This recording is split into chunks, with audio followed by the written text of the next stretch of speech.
All right. So speaking of technical problems, here's Glenn Beck going on his own Reformation tour. But look at how he does it, right?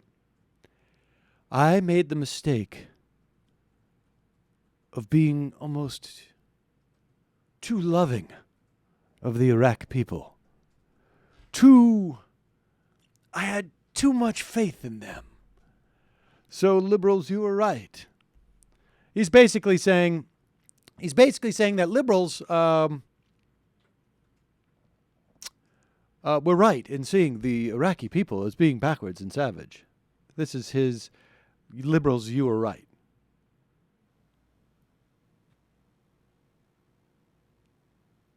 Why Tide Pods laundry pack? Okay.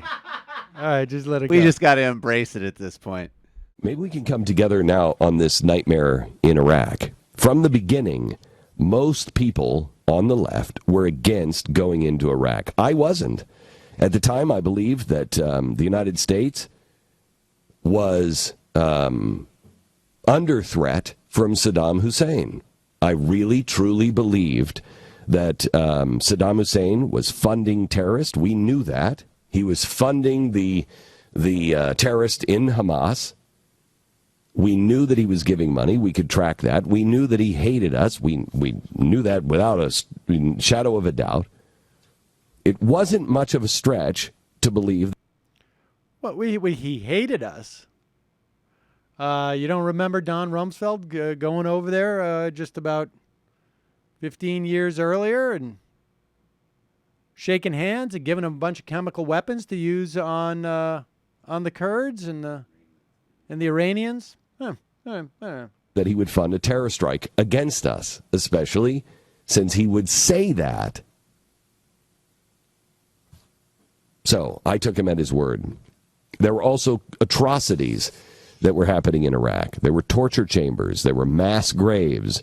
And at the time, the unanimous belief, even with Hillary Clinton and everybody else, the unanimous belief was that he had weapons of mass destruction. There was also the element, and this really is what spoke to me, of bringing freedom to the people. There was not unanimous belief.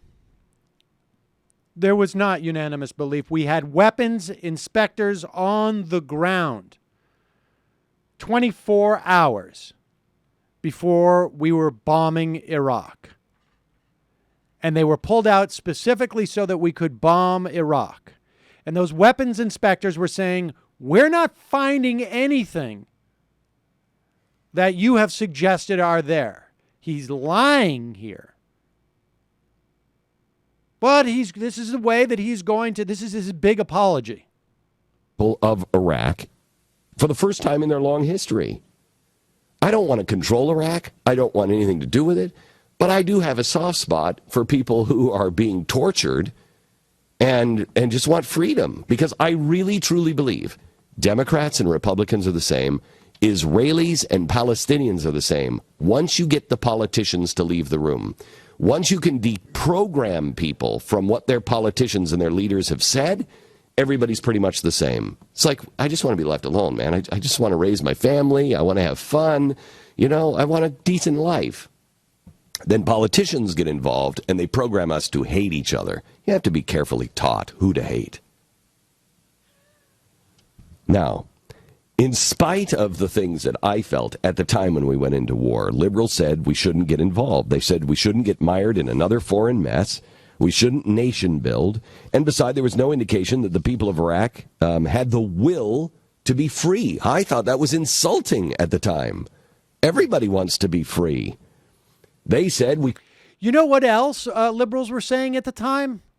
There's no proof of weapons of mass destruction there. There's no connection between him and Al-Qaeda. There's no proof that he's going to send international terrorists to harm us whatsoever. There's no proof of any ongoing genocide. To the extent that there was any genocide in that country, it happened years earlier with our help. That's what else liberals were saying. Not so much that the Iraqi people didn't want freedom, but that maybe bombing the hell out of them is not really the way it's going to happen. couldn't force freedom on people. You know what? Let me lead with my mistakes. You're right. Liberals, you were right. We shouldn't have. Now, if you believed those things, let me say, you were right. If you were just using it for political purposes, well, then we don't have anything in common.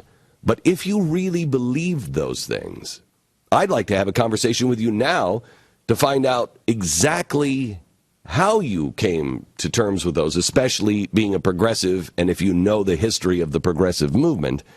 It was Theodore Roosevelt and Woodrow Wilson that started imposing democracy in South America. The reason why South America is just loaded with communists is because we put a lot of them in. And that's the progressive ideal. Wait, what? All right. Well, all right, I accept your challenge, Glenn Beck. I've got, I think, still even my binder. When I did the first majority report in 2003, in February of 2003, that has every single document that I talked about on that program. It was all there. So, have me on. I'll go on your show.